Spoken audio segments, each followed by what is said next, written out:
How is it going, fellow gamers? In this video, I wanted to make you guys aware of a project that has been repopulating the 0.5.3 client, making it so that the pre-alpha world of Azeroth can be played and not only explored, as many 0.5.3 clients are actually just an emulator, which means there is no NPCs usually, as emulators are primarily for exploring, as opposed to this project, which has full quest lines and all of the NPCs as well as much more, thanks to the hardware. So they basically like they took the files and then made like an alpha version of playing the game? Work of people such as Grendor and Yoshi, two developers for the project, link to their Discord. Interesting. Thanks to their dedication, we're able to play the game as it was first intended. Oh my god. This little gnome looks like an actual, like, you know those little dolls where you can open them up and there's more of them? That looks incredibly creepy. First intended when Blizzard first released it to their family and friends back in December of 2003, over 7,400 days ago. With that in mind, the level cap here on 0.5.3 is only level 25, since that was the point Blizzard got to in development of the game at this point in time. The animations look so weird, and the models in the very early versions of the game, they were all really big and wide. Like everything was way bigger. Stop you from experiencing the talent system as it was first intended, as well as experiencing the drastic changes to the world from 0.5. Toughness, regeneration, perception, lightning reflexes. Was this all stuff that was meant to be stuff you could pick as a talent, or is it something that these people have done? To how the game looks now in 2023, 9 expansions later. This version of World of Warcraft has so much to explore, I haven't even scratched the surface in the last 2. All the Scarlet dungeons are mega dungeon, are one mega dungeon. Footage of the mega dungeon in description. I mean, that does make sense. When you think about Scarlet Monastery, it does feel like one big dungeon really, but they just split it up into 4 sections, right? 2 weeks of playing the game, from the multiple changes to Stormwind to the entirely different mega city of Ironforge that is here on World of Warcraft. Oh yeah, so dude, I honestly kind of wish that they made this like the old version of Ironforge, to be honest. Like I kind of wish this was the version that we got, because it gives like a lot more of a feel of like Dwarven City, right? It's like a big massive Dwarven city like in the middle of like a cave or like a mountain or something. It's like the one that we got is really cool, but this just feels so much more like a dwarf city when I think of it, right? Pre-alpha to the multiple massive and unfinished the Mines of Moria, planned for the release of World of Warcraft. There is so much to do. For example, I've been leveling a mage and experiencing the class as it was first intended over 20 years ago, and I have been having a blast. The talent points are way less class specific than what you see now, with each class having the same talent points to choose from despite your class. Additionally, a lot of dungeons from level 1 to 30 are able to be located and entered around the world. Yeah, I guess you guys are right. It's because it's like it's made for 4.3 or whatever monitors. Yeah, the wider monitors and stuff. It just looks so wide. Azeroth, many of which being completely different from how they are released in the World of Warcraft 1.1 client. Moreover, with this game being in the midst of early development, you're bound to find some very weird things running around the open world on the PTR, such as... Okay, why is that in the game? And the Statue of Liberty is just like casually in the game. You can see on I was about to say, it's like a reference to Planet of the Apes, right? My screen. So early, in fact, the Eastern Kingdoms is still named Azeroth. Furthermore, over here on the 0.5.3 beta, they also have multiple old systems still present in the game that aren't when it releases, such as, for example, NPCs placed around the open world who hunters need to find in order to train their pet of choice. For example... What? So there's a wolf trainer to train your wolf, or like a bear trainer or a spider or whatever. Wait, what the hell? I really think, man, they had such a lot. They have so many cool ideas and so much like like planned for WoW that they never did, right? Which obviously leads into, guys, that could be cool for Classic Plus, right? You know, hey, you take some ideas that you were gonna do and then do it. Maybe not this specifically, but still. Choice. For example, if I wanted to tame a raptor as a hunter, I would need to first find the raptor trainer somewhere in the vastness of the open world to train me. Or if I wanted to use a plane strider, I would... Okay, this seems like a pain in the butt, all right? I'm not gonna lie. This seems like a definite pain in the butt. I'm just saying that there's a lot of ideas that they had and a lot of like cool like things that could be cool to like implement, right? But you can definitely tell just from this that it was like an old school MMO. Like it was the grindy era of MMOs, right? We need to locate the plane strider trainer, etc., etc. Something able to be seen. Yeah, RP wise makes sense. Client due to it being populated with the correct NPCs with Is that a playable model? Their original models from 2003. Additionally, a lot of the starting quests in the game are Housing. different than how they were in the game when it released in 1.1, so leveling through... Isn't it cool that they actually had, like, planned to do housing back in vanilla?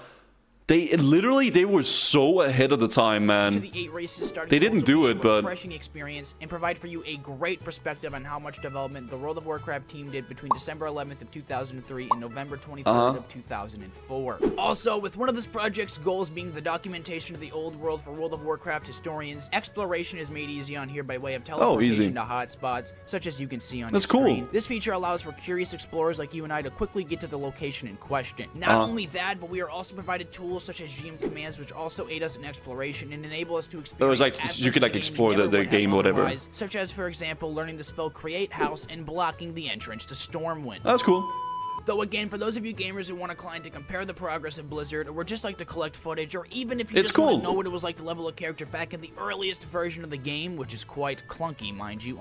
I think it's just cool seeing where the roots of the game were and like how it became what we have now, right? Like what the process was a part of, and this kind of shows a lot of the process, right? Surprisingly, you can do that here. Alpha project. As for my plans with the 0.5.3 client, I personally want to level up a Marksman Hunter as it was meant to be played in 2003, as well as trying out an Iron Man character here on World of Warcraft's first ever patch to see how far I can get with a mage using the very first ever talent system implemented. Something I wouldn't really play this myself, right? But I think it's kind of cool seeing the roots of the game. I think for me, I think it's more so interesting to see how like the zones were and the models of the characters and how the original like classes were designed, right? And what they became of those classes. I think that's what makes this pretty cool to see, right?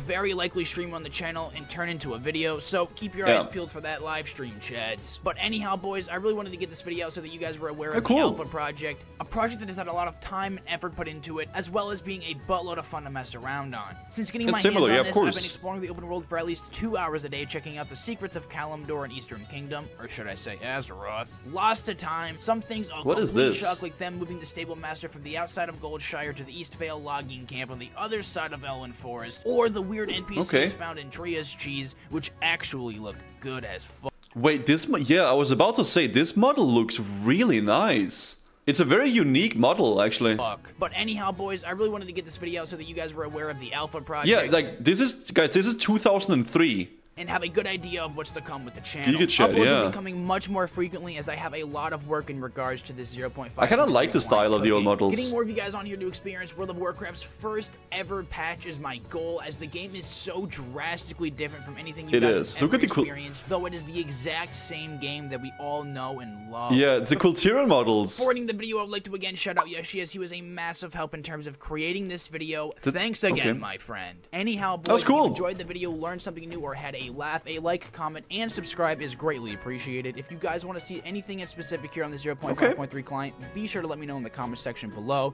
But with that, boys, I will let you go. Peace. Nice, good video. I really wanted to check one more thing here, that he like linked the Scarlet Monastery one, right? So like this is Scarlet Monastery as like one big dungeon. Is it just like made as a big dungeon then? Like, and you just go into the wings? I suppose that's how it's done, right? Oh, there's no mobs here. Wait, so there's no entrance to the graveyard there, and instead you just go straight into Cathedral? And that kind of looked like the graveyard. Wait, where are we? Wait, what? This looks like library now. This is where Herod is. So you go through there, then you go, that's library? You know, it's armory. So yeah, he went through Cathedral, went into what looked like graveyard, then he went into something that looked like the library, and he ended up where Herod was, like the boss. And where is he going now? So there's two. This is graveyard, 100%. And that's library, but this is where you would end up to Arcanus Doan. This is way too big. This is insane. So that's where Arcanus Doan would normally be, and this is... And then you just go into the Cathedral. Out of nowhere.